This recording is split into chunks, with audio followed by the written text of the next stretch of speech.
Hello guys, and welcome to another video after 2 weeks. Sorry about that. I thought I was gonna get 2 weeks off, but I had so many things to do for school and had so many things to do for my job, my full-time job, that you know, I needed to take some time off. And the process of making the YouTube videos is actually time consuming. The process of recording the video or making the video is not that hard. The hardest part is actually to edit those videos, because you can do your video anywhere. If you take your camera with you after work or before going to work or after school, you can take a camera and then just make the video. The problem is edit the video, because it takes so much of your time, Pretty much after you finish your video, you have to go home and start editing the video. I'm definitely not a professional at this. I haven't done editing before in my life, so this is the first time that I'm actually doing this. That's why I stopped making YouTube for at least 2 weeks.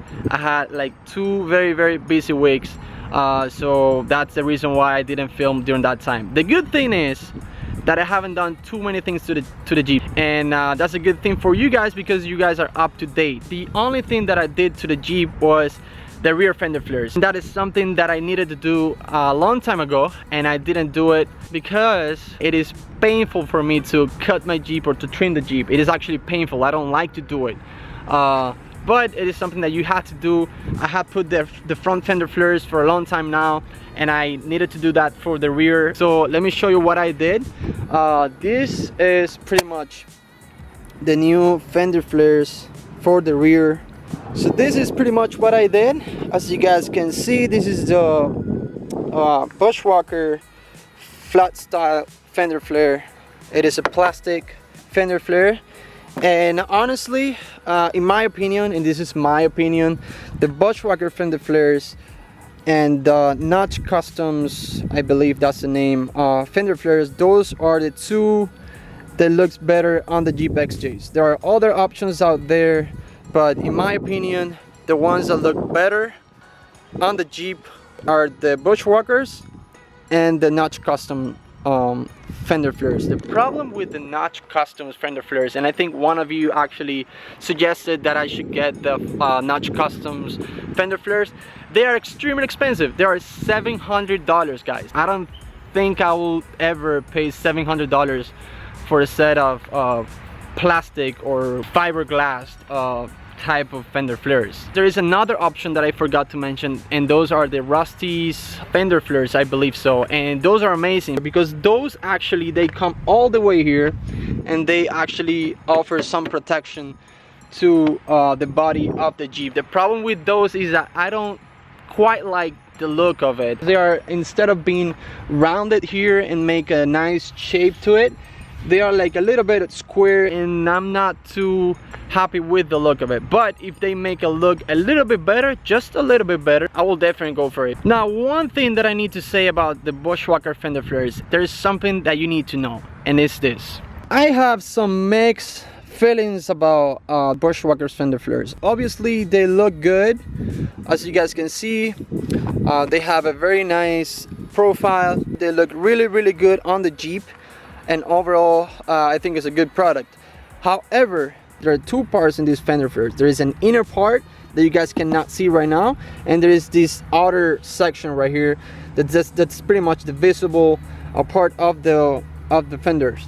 But the problem with the inner section right there is that the fitment is just not right. When I bought them, I paid $300 for them, and I think it is a very good price. Nowadays they cost $500, so you're paying $500 for a fender flare that doesn't fit right. And obviously now it looks good, but I had to do a lot of trimming in order for this to look alright. So I don't know if you can see in camera, but you see like how little bumps you have, these little bumps that you have. I don't think you can see it. Well, this one, it actually came out really good. I had to cut a lot of plastic out of the intersection in order to make it as flat as possible for the outer section to look good. But if you guys take a look at it, for example, I think in this one you can see it better. So right here, you see this little bump right here?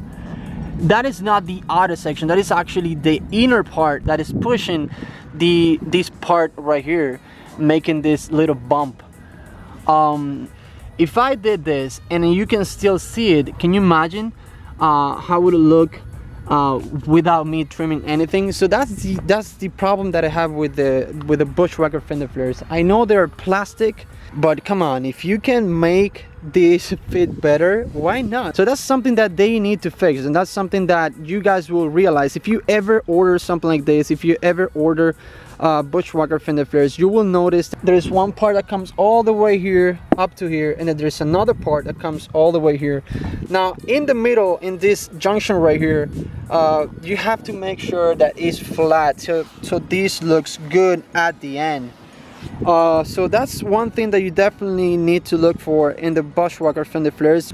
Also guys, in the previous video, a lot of you seems to be interested in knowing how I got this Jeep so cheap. So I think I will definitely do a video about it. I'm not sure if it's gonna be this next video, the next video, or the video after, but I will definitely do a video about it, so stay tuned for that. But that is it for today's video, guys. I just wanted to make this short video to let you know, guys, that I'm gonna be uploading again and that I'm back to the channel. If you're not subscribed to the channel yet, please do so. Subscribe to the channel, you know, become part of the family, and see you the next time. Take it easy.